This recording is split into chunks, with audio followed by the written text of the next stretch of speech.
What's up, y'all? This is Zach with Living Corporate. And if you didn't know, Living Corporate is an experiences management company, y'all. What does that mean?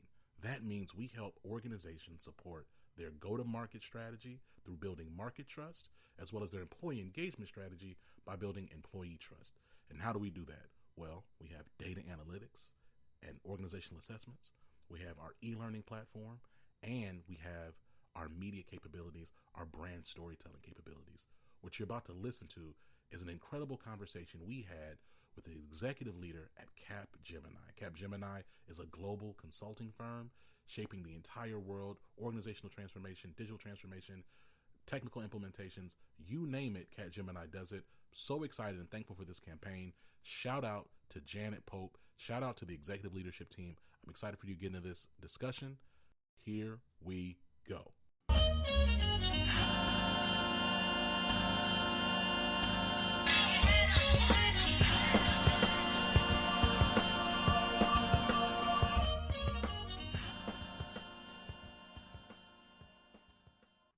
Janet Pope, longtime friend of the show. How you doing? What's going on, Zach? Happy to be here. Listen, I'm thrilled. I'm thrilled to be here with you.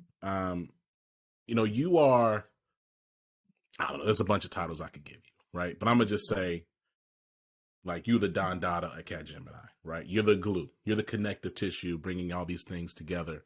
Um, especially around corporate responsibility and just overarching like people, brand, strategy. I mean, it's a lot going on. I'd like to understand like what your overarching approach is to corporate responsibility engagement and how it's integrated into the broader operations and business strategy of Capgemini. Yeah, great question. I sort of like your title, maybe better than the official corporate responsibility and engagement one. Um, but when I think about corporate responsibility at Capgemini and in the US and Canada specifically, and how partner and are really integrated with business and operations and our people and talent initiatives, we're focused on maybe two main things. So, one, we really try to work across all of what we call the pillars of corporate responsibility.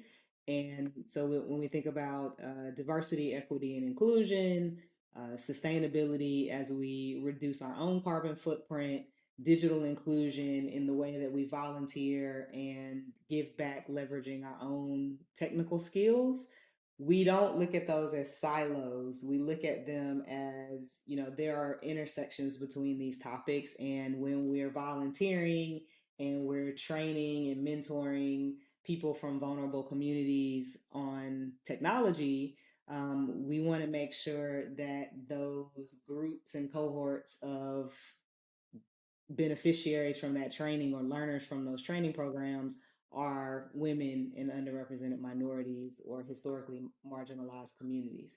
And so, also, when we think about sustainability and um, where we want to have awareness or education or the communities that we want to be the most impactful in. Again, we're thinking about, like, you think about clean water, for example, and which communities are impacted by clean water, right? We want to make sure we're looking at that holistically.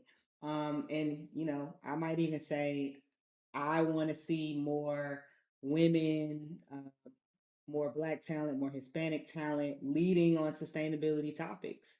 I want to see more diverse groups of people leading on Gen AI topics. And so, if we really want to make sure that our communities aren't left out of the good results of the solutions that are coming from these things, we have to be a part of these conversations and helping to shape the strategy of these topics. So, that's really, really important. And we're thinking across all those intersections.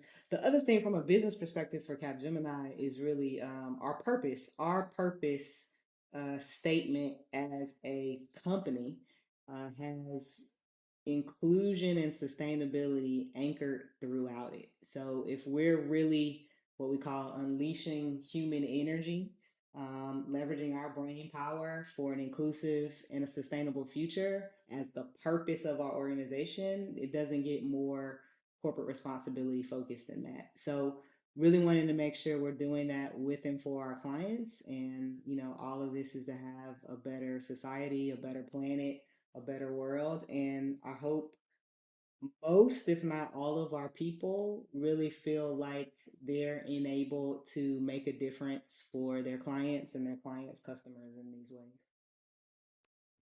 It's interesting you said this, and so you have this title, and it sounds, in certain ways, it sounds very. There's a word for it, Janet. Like when you're, it sounds very altruistic, Mm, right? Right? It sounds extremely altruistic, but it's like a very real capitalist, for-profit narrative under all of it, right? So, like, I'm curious, like, as you think about the role that you sit in, mhm. how do you balance like the incredible things you just said with like the also very like black and white, oftentimes very black and white pressures that C-suite executives project upon and press upon their leaders of just like we need to make revenue. Like, what does that look like? Yeah, I mean, that's an interesting question here in 2024, right? Where I Mhm. think there's an ongoing conversation about whether there are companies that are sort of decommitting investments on ESG or diversity, equity, and inclusion specifically, or just sort of the state of the times right now on these topics. So the way that you, and I don't want to say the business case for diversity. I think we're long, long past the business case for any of these topics.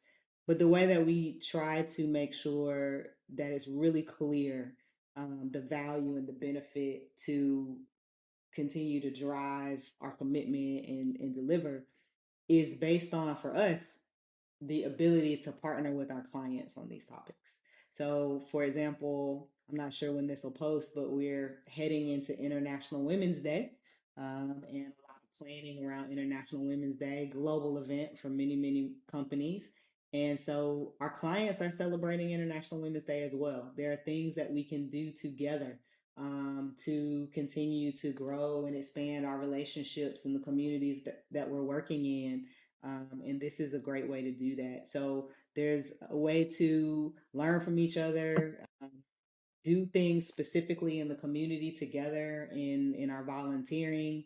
I was actually recently a part of the Houston Sustainability Connect, where we brought uh, clients, brought partners on technology, startup company representatives, universities in Houston representatives to talk through the state of where we are related to sustainability and the fact that as a planet we need to have 7% reductions in the best case scenario in 2020 when we were all sheltered in place. We only reduced between 4 and 5% of our carbon emissions.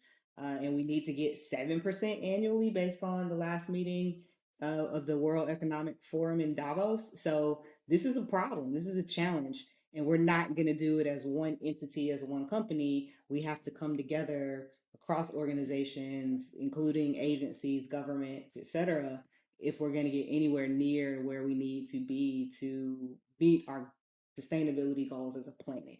And so when you start to maybe make that really clear and show how we can help our own clients and others think through the solutions for these challenging, like these world challenges, that helps keep this topic at the forefront of people's minds. So it sounds. So what I'm hearing is since Capgemini is like a client facing consulting, the way that y'all realize change is through the clients that you work with, as opposed to necessarily like as its own independent entity, because Capgemini exists as a services company. Am I right? Yeah, so we are a business and technology transformation partner for our clients. And yes, we can make all of this more real and tangible in the world in the way that we help our clients define their solution. So let me give an example. We have worked with a large think I'll say fast food chain or consumer products company to help them think about the the waste of like plastic signage and needing to uh, needing to change plastic signage, right? If you think about a menu at a fast food restaurant, um, having all of that digitized saves carbon from a plastics perspective, but also just when you think about um, other aspects of transport and things, and helping them think through waste reduction and um, how much you don't have to put on a truck now to do some of the things that need to happen in the supply chain. Like we've helped companies think through all of that for carbon reductions. So probably not the cleanest example off the top of my head in terms of the way that I explain that, but that's the type of challenges that we're helping our clients think through all the time. So, it's interesting, like, again, in the spirit of like just working with your clients and working like in the market. Hmm. And it's, and I think it's just different and it's unique compared to like, let's say if you were like the head of corporate responsibility at Exxon or at Ford or at like an organization that was building and selling and pushing out widgets to in some way, right? Like it's all about relationships and partnerships. Can you discuss any partnerships or collaborations that Capgemini has formed? You talked about this one particular entity, but like when we talk about like global sustainability goals, like are there any like named brands or partners that come to mind that you're really proud of, and like the in terms of the impact that they've had? Yeah, absolutely. Let me shift from clients to partners though, because I think it would make more sense to talk about some of the partners. So, like um, the World Economic Forum, Capgemini globally was one of the first to join the sort of task force that was dedicated to think through um, race and what specific things companies need to think through to make sure that they had racial equity in their organizations from a strategy perspective, but also just as a collaborative and to have a global approach to it, right? And there were a number of different representatives from multiple countries and multiple companies sort of thinking through what a assessment of that might look like. And so um, I know one thing that we leverage that's not the same as this, but similar is the EDGE process. So economic dividends for gender equality that in the last couple of years has expanded beyond gender and help people think through age and nationality versus where maybe the company is headquartered, race, ethnicity, um, LGBTQ, a number of different factors of how people self identify. And it brings a framework of looking at the company's data, um, looking at policies and procedures, and understanding whether employees are actually leveraging those policies. And then getting the sentiment of the people in the workforce and comparing all of that data, all of that input to understand where an organization really is on equity. So, you know, in all of the ways that you can define that. And I like that process. Probably the computer engineer in me really likes that holistic process of not only looking at the data, but also looking at how people feel about all of this and whether they're using the policies and um, the actual policies themselves has been really, really important on our journey to help us understand where to focus to improve. So I know there are a number of companies that are EDGE certified. We're globally EDGE certified, which requires you to be certified in a number of countries based on head count. But that has been a really good process for us, and EDGE is actually a great partner. World Economic Forum is a great partner. Um, Valuable 500 is focused on disability and ability inclusion, another great partner. And, you know, we have quite a few globally. UNICEF from a more of a social impact perspective, but those are a few of them.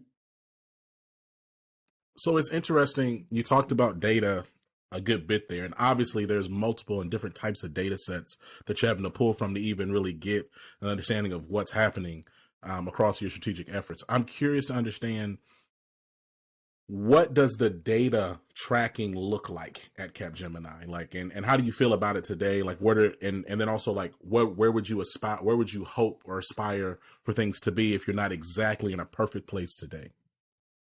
Yeah, that's a good question. I think most people in uh, different facets of talent in HR type positions are probably paying a lot of attention to generative AI and predictive analytics, and interested to understand how they can better leverage these evolving technologies to not only make sense of the data that they have, which I think many companies are probably quite good at this point, but what do I like, how do I get the next level of insight? How do I not react to what's already happened and actually leverage some predictive analytics to make some decisions that will better help me impact the future, right? So, um, I think, I'd be curious if anybody feels like they've figured all of that out. Like, I would love to connect through some of these exchanges and partnerships and coalitions of companies on that particular topic. But I think one of the interesting things around AI and maybe even generative AI, which are different things, um, is the ability to help us make sense of more and more of that data quickly, and even leverage prompting to answer really specific questions from leaders, right? Because the one thing and I know you know this, Zach, just based on how your career path and your career journey is, every leader likes the dashboard a little different, right? And so because of Yeah. what they're focused on, right? What your CEO Hmm. cares about and might want to see in a quick view is a little different than maybe what your operations leader would want to look at, which might be slightly different from what your HR person wants to look at. And, most people in some of these slim teams don't want to spend their month updating three or four different dashboards, Right. right? Um, and again, in a great company, a lot of that's automated, and we have a people insights team, and they do amazing work. Um, but I also know there's a future where a CEO could probably type, what percentage of women do I have in this business line? And Right. if everything's working as it should, a number just shows up. They get that Now, data back. whether it's hallucinating or other things, we'll figure that out later, I guess. But you know, there's a world in the not too distant future where I think a lot more of that works, or it's 90% correct most of the time. Um, so I'm excited for the journey of where all of this can go. It's I'm excited about it too, Jan. I think organizations by and large greatly overestimate their ability to really understand and engage their data sets in an effective way. Mm, But I also believe there's still like more to do, right? In terms of like getting more interactive with your data, being able to ask questions against a particular data set, and then um, uh, whatever your interface is, then giving you back like direct answers as opposed to like you having to look at bar charts all day, right? right. Now, what I'm curious about is like, you've been at Capgemini. This is like at least your second, if not third time being on Living Corporate, having conversations with me or someone on our team, one of our other hosts. As you think about like the future of like the employee experience, people, DEI space, like Mhm. what's keeping you in this industry, and then what's keeping you at Capgemini specifically? Oh, that's a great question. Okay. So the industry specifically, I mean, I've seen evolution being in corporate responsibility, DEI, uh, this kind of holistic space for over a decade now, and there's definitely been evolutions. The some things, some core foundational things, are the same, and the ability to, leverage your representation data and encourage more and more people to optionally self ID, and making sure that you um, invite people to the conversation versus leaving people out of the conversation. Like that's been said in many, many different ways. And I think those are foundational things that will always come up related to this topic. I think some of the evolutions around mean, even the conversation of sort of like organizationally, where does a DEI office sit is something that 10 Hmm. years ago we were having conversations about, and many organizations are having those same types of conversations. By the way, I think the answer is they sit wherever they'll be able to have the most influence, whatever that means for your organization. And I think that's different for different organizations, by the way. Um, but, really having DEI leaders have a voice, and I know that ebbs and flows, and maybe now people might argue in some organizations they don't have as much of a voice as maybe they had in 2020 or 2021. Hmm. But just seeing the evolution of the conversation and what we prioritize at different points of time, and whether it's um, you know, how we drive influence through this space, or how we leverage employee resource groups, or how we um, get the right level of executive sponsorship and engagement throughout. I like that we've sort of moved away from feeling like we needed these leadership development programs for Black and Brown talent and women talent, and really Have we moved gotten away from that? is, even if they're calling it a leadership development program, I Hmm. think most organizations have recognized that what they're really focusing on is, how do I retain this high performing talent? How do I expose them to executives so that they can grow their network? And how do I set them up with a sponsor for future career advancement success? Because I think in many companies, probably part of the challenge is people's ability to organically grow their network. And if you aren't creating intentional ways for women, Black, Hispanic, historically marginalized and underrepresented talent to do that, then you have this same problem.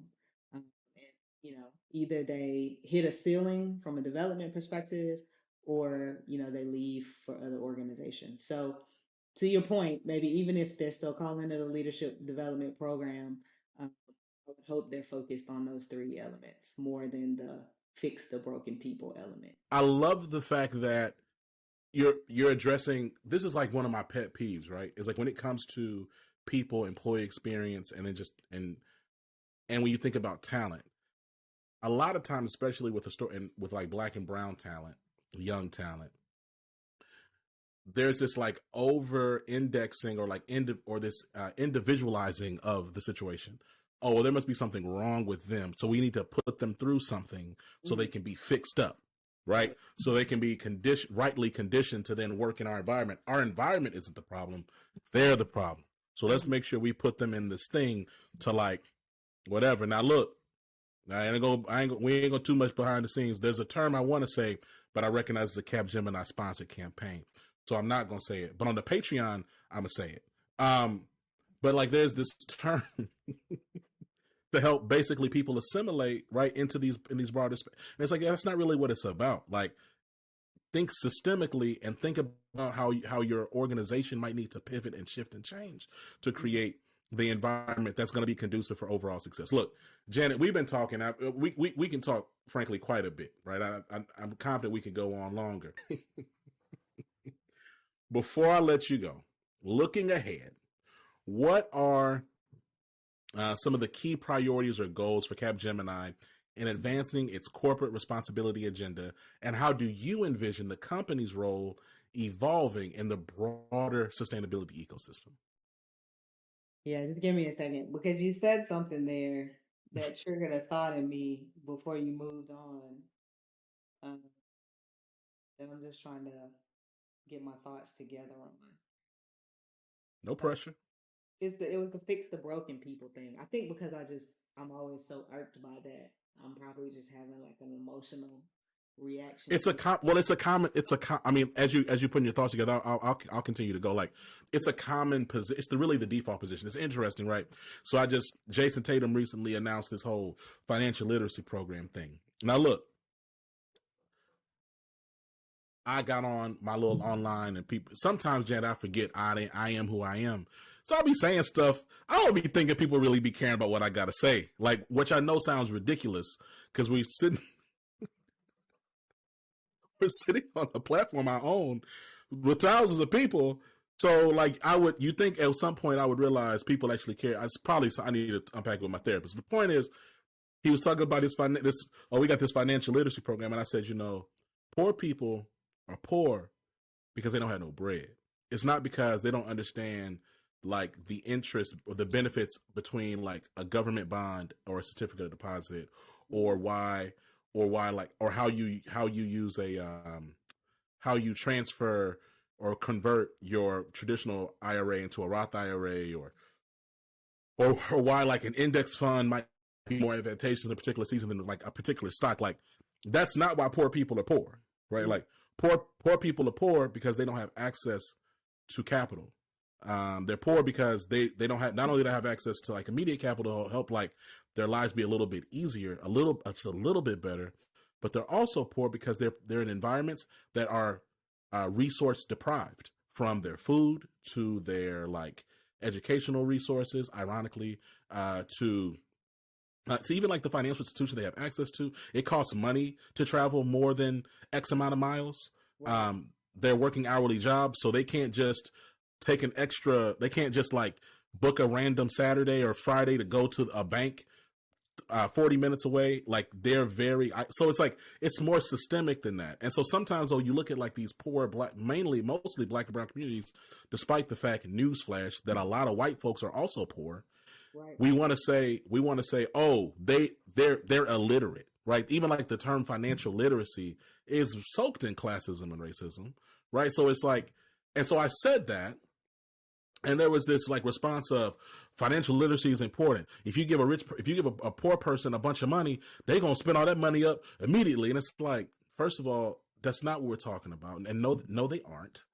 But then two, like, no, let's look at the system. I know we love the pull yourself up by your own bootstraps. I know we love the idea of like this hero. Everybody's on this romantic hero's journey, but the reality of life, and life also includes the world of work, is that a lot of these systems need to change. A lot of these organizational structures need to change. These policies and procedures need to change.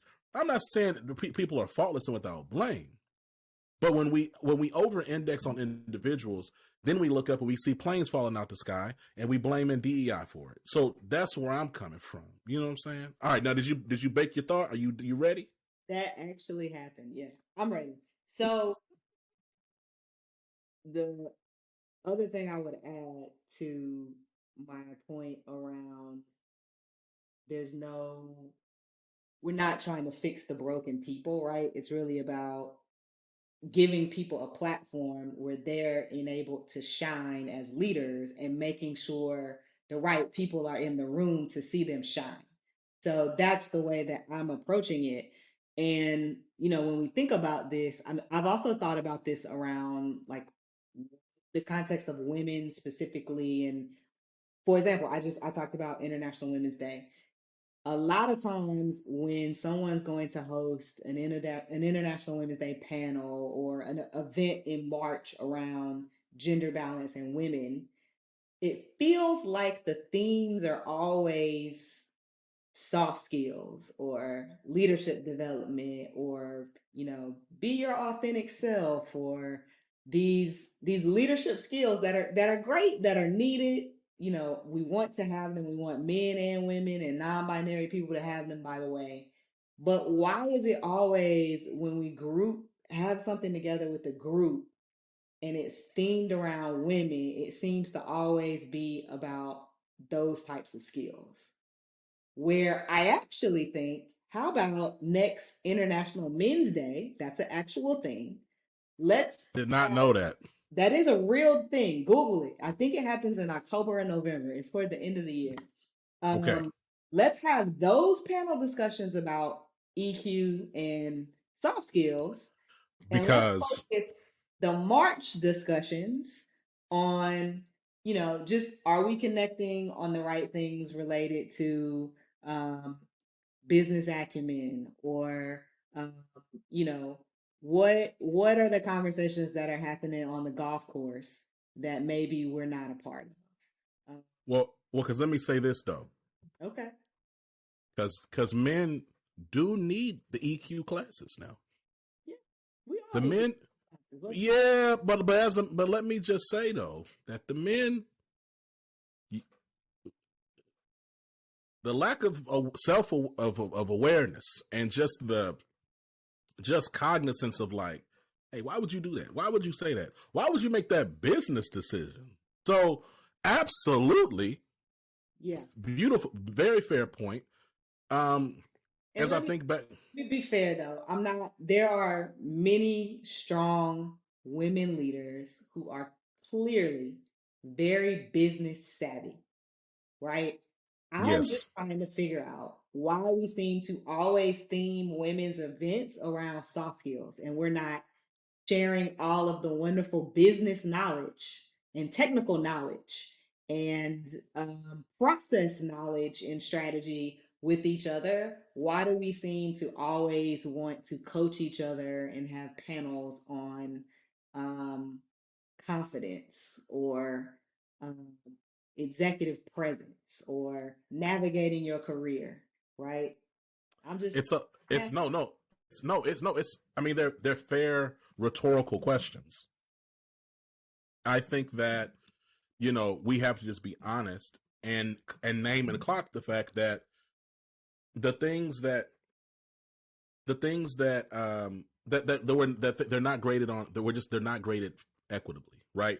And you're right, like, and I think on the other side, I think what I think about, because the things that you're saying that women are often trained for, black and brown people often try to be trained for. Hey, well, here's how you need to show up and make sure you pull your pants up just right and blah blah blah. Meanwhile, Kyle or Connor, his shirt all's wrinkled and he wearing dungarees. Like, what are we talking about?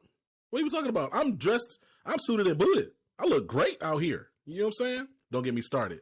I'm about to start. See, this is where we go, and then they're gonna pull the interview. Okay. So Janet, I Pull it now. asked It's okay. what? Keep talking. There is, Nah, it's probably, nah, we can get it edited out. It'll be fine. nah, nah, nah. Listen, I asked you. I tried to get you to land the plane. Now you got me No, going. it's totally my fault. I take It full is your fault. responsibility. It's your fault. And now But everybody's watching this because we live streaming it everywhere. And they're going to be like, dang, what's going on with Zach and Janet? And what yeah, they talking about, interviews getting pulled. So look, looking ahead, I'm going to ask the question one more time. Then we're going to get up out of here. Looking ahead, what are the key priorities or goals for Capgemini in advancing its corporate responsibility agenda? And how do you envision the company's role evolving in the broader sustainability ecosystem? that was a lot of words. I think what you're asking me is what's the future of What's the future? What's the future of the work in the space? What are you excited about as you think about your role in engaging that future? yeah, I'm excited about the ability to just continue to engage across multiple functions, right? So currently I have the opportunity to really interact with marketing more than I did previously. Based on some things that I'm doing related to employer brand and talent attractiveness and talent acquisition. And so in the same way that going from being someone who was completely focused on technology transformation and information management, I had to make all sorts of shifts and learn all types of things to move into HR and corporate responsibility. And, you know, marketing, they have a jargon that I'm coming up to speed on and learning about a lot about. And, I think I'm using a word really clearly and it means something totally different in a marketer's context. And so I'm learning all types of things about the function of marketing now that has some interesting intersections with the work, that I'm doing around the traditional corporate responsibility or corporate social responsibility or ESG components. And so I think it's interesting to sort of bring marketing and operations and sales. I remember being really integrated with sales at one point in my DEI journey. And that was a big learning moment in how, we could really think through the context of all of this, wearing a sales hat and bringing a sales lens to it. And so, just working with more people who are bringing deep functional expertise to this topic, and other practitioners can do the same, right, wherever they are. That's been really, really useful for me. And I think more functions and leaders of those functions are realizing the value of bringing leaders in the ESG space into their fold for the same reason.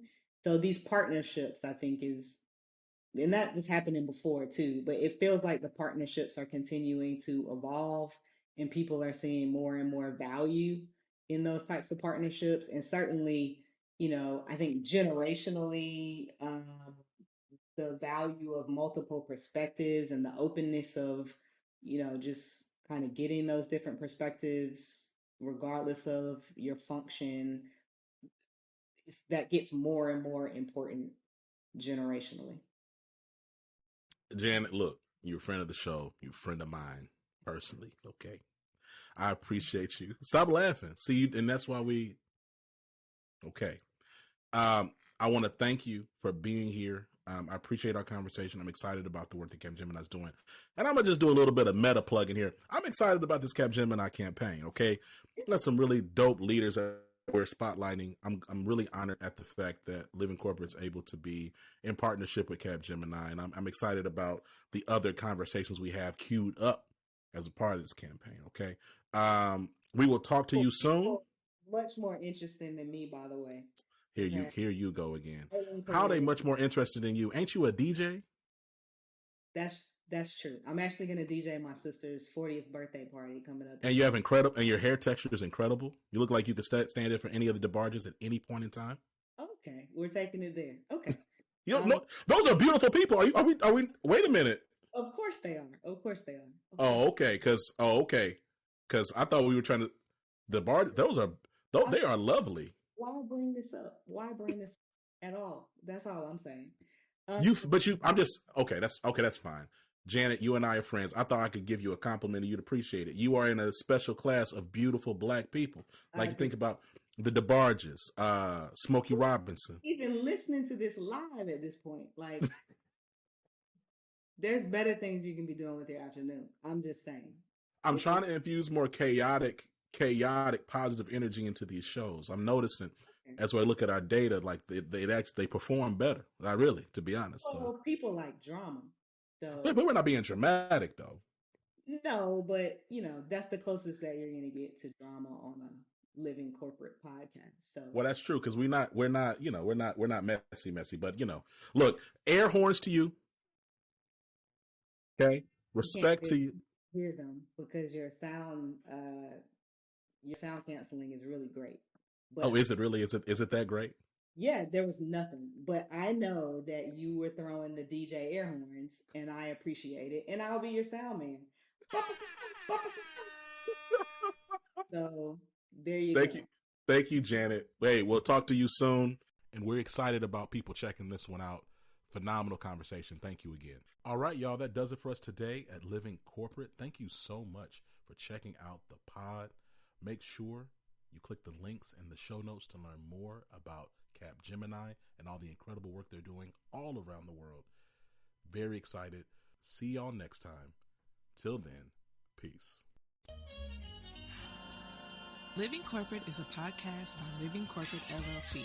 Our logo was designed by David Dawkins. Our theme music was produced by Ken Brown. Additional music production by Antoine Franklin for Musical Elevation. Post-production is handled by Jeremy Jackson. Got a topic suggestion? Email us at livingcorporatepodcast@gmail.com. You can find us online on Twitter, Facebook, Instagram, and living-corporate.com. Thanks for listening. Stay tuned.